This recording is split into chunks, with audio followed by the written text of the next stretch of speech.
of the Turnbuckle Talk with me, Stephen Spice. I am so excited for today's episode because we actually get to go on an express train through the jungle all the way back to the Jurassic period. Please welcome to the show a very special guest who, as soon as his theme song comes on, I cannot help but wave my arms in the air and sing. He is the one-time All-Pro Wrestling Junior Heavyweight Champion, the one-time DDT Pro Wrestling Ironman Heavyweight Weight Champion, the winner of the Underground Empire Wrestling West Coast Cruiser Cup in 2016, the Wrestling Observer's Rookie of the Year in 2019. He was ranked number 69 of the top 500 wrestlers in PWI magazine in 2021. He is the winner of the AEW Men's Casino Battle Royal in 2021. He is one half of former AEW Tag Team Champions. Please welcome to the show, Mr. Jack Perry, or also better known as Jungle Boy. What's going on, dude? How are you? That was an amazing introduction. I actually forgot about a bunch of those things that you mentioned. So that's some crazy research you did. I've gotten that from a lot of people. Thank you. That was intense. Sorry. Okay. You're all good. Hi, Jungle Boy. Okay, now that we have gotten to know you a little better, I want to lay a mushroom log on some wrestling questions. You may not know this, but I have a rare brain condition called Chiari malformation, and I have survived 2 brain surgeries, as you can see. Oh my God, yeah.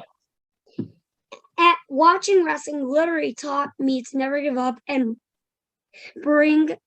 being able to talk to wrestlers like you and go to shows makes me feel like I am a part of a very special community, but I can never wrestle, unfortunately. Where did you get your spark for wrestling, and what is your favorite thing about being a wrestler? I remember, I don't know how old I was, but I remember seeing wrestling for the first time. I was with my dad, and we were in England, and I remember I was a little thrown off kind of by the time change or whatever, and I couldn't sleep. And so we just put on the TV to kind of watch something before I went to sleep, and it was wrestling. And I was just so enamored by the spectacle of everything. And they had these crazy muscular dudes, and people were flying around doing all these crazy athletics, and they had all these pretty girls and fireworks and just all this stuff. And I was like, oh my God, that is so cool. There's so much going on. I love that. And, then I started watching more and more, and I just fell in love with the stories and the characters and the athletics of it. I was always really impressed by the physical things people were doing.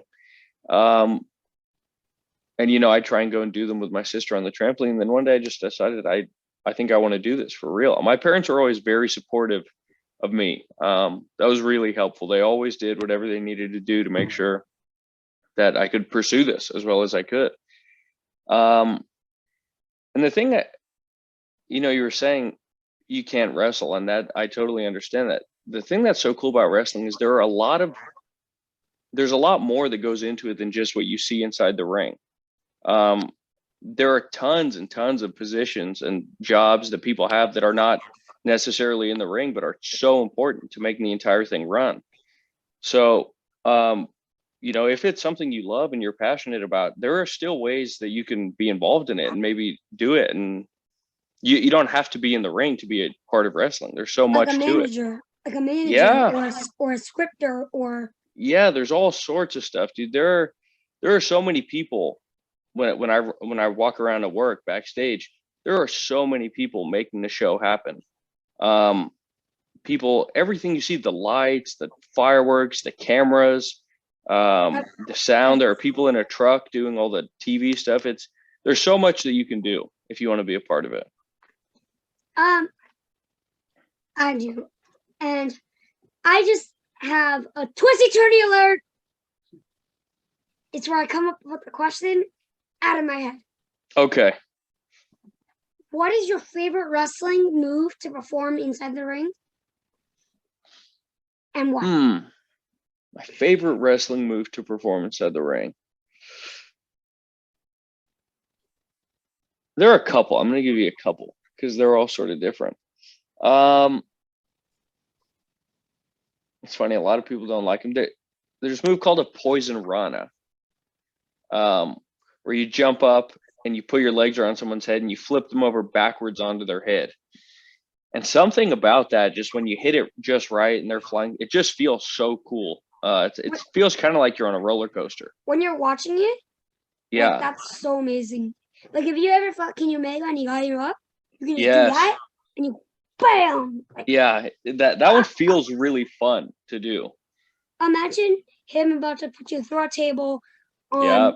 the top rope, and you just do that and he bounces it through the table. That'd be awesome. Yep. That would be great, especially if I don't have to go through the table. I really like to run and dive out of the ring. That feels really fun. Luchasaurus and I had a move. It was our tag team finisher where he would throw a guy in the air in a backflip and I would catch him in a power bomb. And that always felt really cool to be working together with someone and have it come together so cool. So yeah, I'd say those are a couple of them. In wrestling, you have been named John Drake, Nate Coy, and now Jungle Boy. How did your persona of Jungle Boy come about, and which one was your favorite one to pursue? Jungle Boy came about. When I was coming up wrestling, I never wanted to use my real name. And so I would come up with some other name that I could use. And I stole that name, Nate Coy. I was set to be in this wrestling tournament, and it was like a couple days away, and I hadn't made up my mind on what my name was going to be yet. And the guy called me on the phone and he's like, dude, we got to make a poster. What is your name going to be? And I was watching a TV show called The Ultimate Fighter, which is guys who are trying to get into the UFC. And there was just a guy on there named Nate Coy. And the guy on the phone was telling me, like, you have to tell me a name right now because I'm making the post. And I said, Nate Coy, I'll just steal this guy's name. Just put it on there.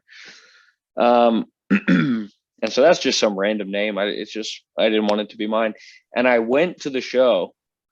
And as I made my entrance, the guy doing the ring announcing said, I have a nickname for you. I was like, okay, whatever. And he said, Jungle Boy, Nate Coy. And at first, when I heard that, I was like, that is so stupid, dude. I cannot believe that you just called me that. But the Jungle Boy part was the part that really stuck with people. And they started chanting that. And I was like, oh, maybe that's kind of cool, actually. And I kind of started developing my style and my look and my gear and all that around the name. And things kind of just took off from there. A lot of people told me, like, you're never going to be able to get signed anywhere or actually do this with that kind of gimmick. It's too silly. And I thought, I mean, when we get there, we'll see. But for now, it's working. And it seems like it's worked pretty well to me. You have a favorite that you played? Of those? Yeah. I'd say Jungle Boy because the other ones, they weren't really that long. And Jungle Boy, I kind of took from I was wrestling in a warehouse in front of maybe like 15 people, and I was related to 10 of them, and I didn't get paid any money or anything. And now I'm on TV every week wrestling in huge stadiums and all that with the same thing that I kind of built up from the ground. So I think it's been a cool experience and kind of journey with Jungle Boy. It's been a really great experience because you've like just like me, you've made so many kids starstruck and happy. Like that really means a lot. I appreciate it. It's weird because I remember when I was a kid feeling like that about the guys that I would watch, and it's weird now to kind of be in that position and have people like you telling me that. It means the world to me. It's kind of what it's all about. It's all about the fans and the wrestlers. Those are the two main things of wrestling. Yes. Yeah, I think that's an important connection between the two. you have been both a singles wrestler and a tag team partner. What would you say your favorite part is about being each type of wrestler, and what is the hardest part? Well, I guess we'll start with singles. With the singles, what I like about it is it's kind of all me to come up with, to do it, to come up with it, to make sure it's good. And there's kind of more room for me to do whatever I want to do. But at the same time, that's scary because if anything goes wrong or it's not good, it's all me. Normally, if someone goes wrong, it's Luchasaurus's fault. So I kind of dodged the bullet on that one. But, I haven't had as many singles matches in AEW, but I'm looking forward to at some point getting more into that and seeing how I can kind of grow by myself. The thing about the tag team that is so cool, and I wasn't a tag team wrestler before I came to AEW. I kind of learned how to do that here. For me, I'm tagging with one of my best friends in the entire world. So that's cool.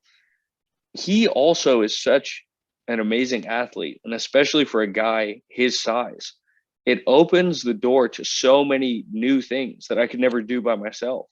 And especially with the size difference that we have, I just feel like between the two of us, we can pretty much do anything out there. And so we're always kind of trying to push the envelope and come up with unique, new, creative things to do. And he's very interested in doing the same. A lot of people kind of like to stick to the basics and just do. And we both think that that's kind of boring. If stuff has been done for years and years, why don't you try and come up with something new?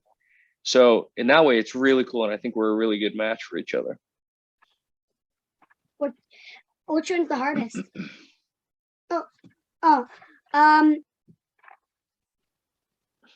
Luchasaurus is your tag team partner, and Yes. I am so glad that he came to see two senses and is back.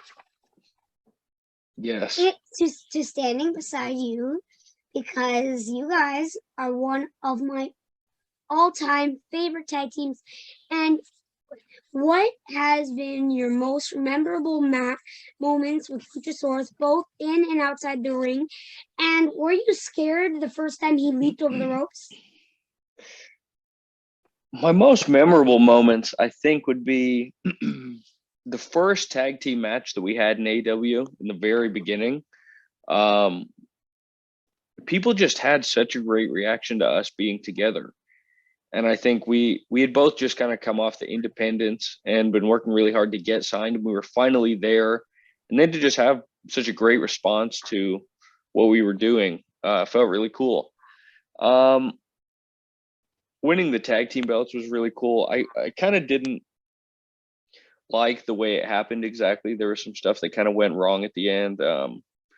Phoenix got hurt, which is never nice. And there was some hijinks going on that I didn't fully love, but still it was to win the tag team belts in the best wrestling company in the world with my best friend was just a really special experience.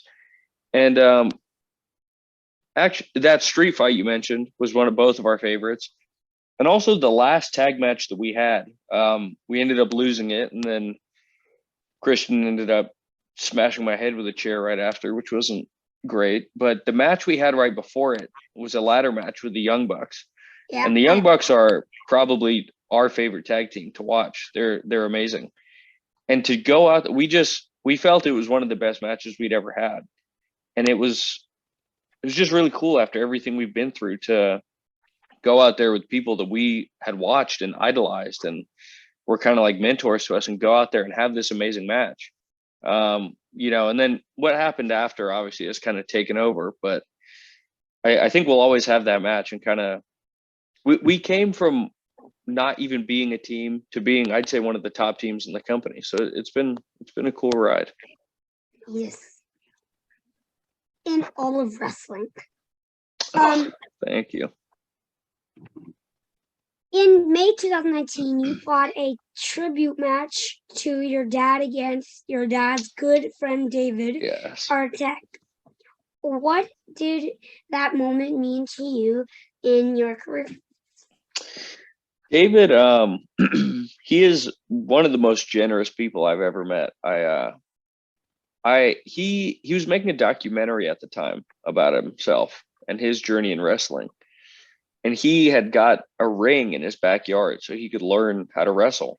And I used to go to his house every week and practice stuff that I wanted to do. So I got to know him pretty well through that. And my life felt so weird and kind of all over the place at that time. And with wrestling too, it just felt weird. It was like in my personal life, this big thing was happening and everything was changing. And then at the same time, my professional life was changing. I was about to start this whole new journey and it just kind of felt all over the place. And that match felt like it combined the two and kind of not necessarily gave me closure, but just I kind of came to terms with all of it. And I realized, my life is going to be different. It's going to be worse in a lot of ways, but it's going to be okay. And going forward, what I'm going to do, it's going to be okay. It's going to be cool. And it was just cool to share that. It's always cool when you can share a moment like that with someone who's a friend, more than just a coworker or a random guy. To share it with someone who you genuinely care about and are connected with always feels extra special. You're still very new to wrestling. What would you say your top 5 moments have been in your career, and what is your number one goal? Oh boy.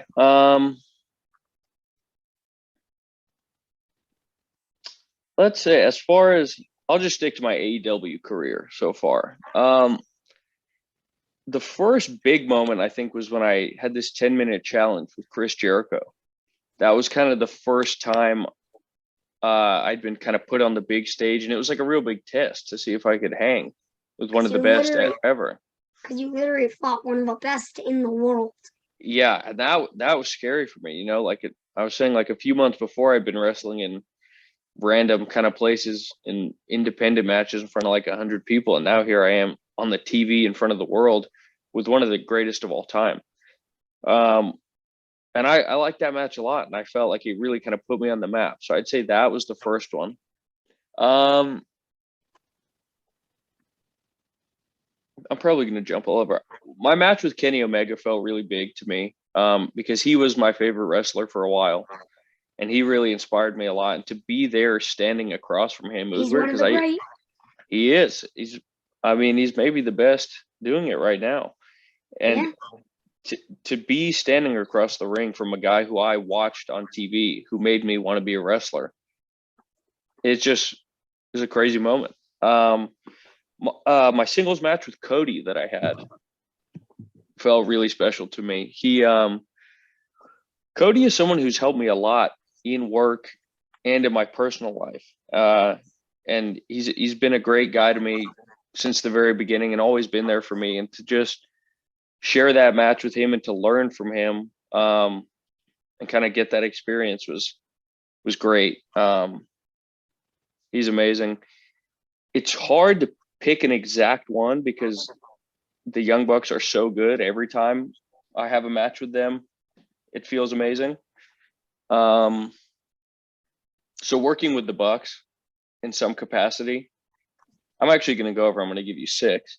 The first time I wrestled FTR, speaking of the Bucks, was it was scary to me. Those guys are animals. And they are so intense and work in a way that nobody else really does.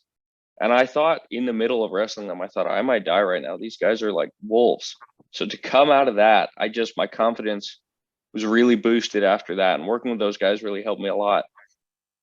And then I'd say probably number one for now is when I threw Christian out of that battle royal, because that was after like almost 2 years of not wrestling in front of anybody. In Jacksonville, it had been an empty arena for about 2 years. And it was so strange that, because so much of what wrestling is about is the fans and their reaction. And after 2 years to be on a pay-per-view,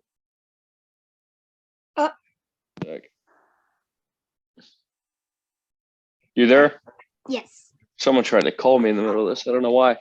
To be there at a pay-per-view in front of that many people after not being in front of anyone for so long, and to win the biggest match of my life up to that point, and just the reaction from the people was, I don't know, it felt like a dream kind of at that point. So I'd say that's my number one for now. I was screaming. Oh, thank you. It was, yeah, it was crazy. I don't know. What advice do you have for any new wrestlers that are just starting out? That are just starting out. I think it's important to go and learn properly from a reputable place or someone who knows what they're talking about. The main thing I'd say is be safe. And I'm definitely guilty of this too. When you're starting out, you want to do anything you can do to kind of get the spotlight on you. And in a way you have to, because there are so many people trying to go after this. You have to do something that people are like, wow, look at this. But at the same time, you only get one body for your entire life. So keep that in mind, whether you stick with wrestling all the way through or whether you do something else, take care of yourself, because you can do damage to yourself that lasts for the rest of your life. And terrible accidents happen and all that, but as much as you can try and kind of mitigate that risk and protect yourself, I think that's really important to do. Well, guys, that is all the time that we have for today. I want to say a huge thank you to Jungle Boy for coming on my show today. It meant the world to me. Do you have any final words for my viewers, Jungle Boy? Well, I want to thank you first for taking the time to have me on here, to reaching out. I thought that video was awesome.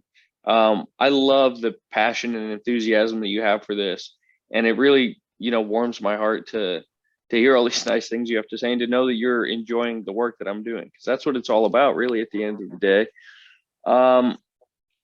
A thank you to all your subscribers and fans for watching and giving you this platform. And I'd like to come back on here someday. So I look forward to that. Yes. Part two. And maybe between you and me, maybe part 3. We'll see how it goes. We'll see if I'm still alive by then. These guys are trying to kill me, hitting me with chairs and stuff. I got your back. Christian Thank Cage? you, dude. Yeah. Bring it on, Christian. Oh, yeah. Christian has to come on my show so I can give him a piece of my mind. Yeah, he's a dirtbag. You got to let him know. Thank you again, Jungle Boy. I really hope that I can have you back on my show another day and meet you in Toronto. If you want to see more videos like this, guys, make sure to lay a Canadian Destroyer on that like button and a snares trap on that subscribe button. Until next time, guys, always remember to never give up and be yourself, because no one else can be you. Bye, guys!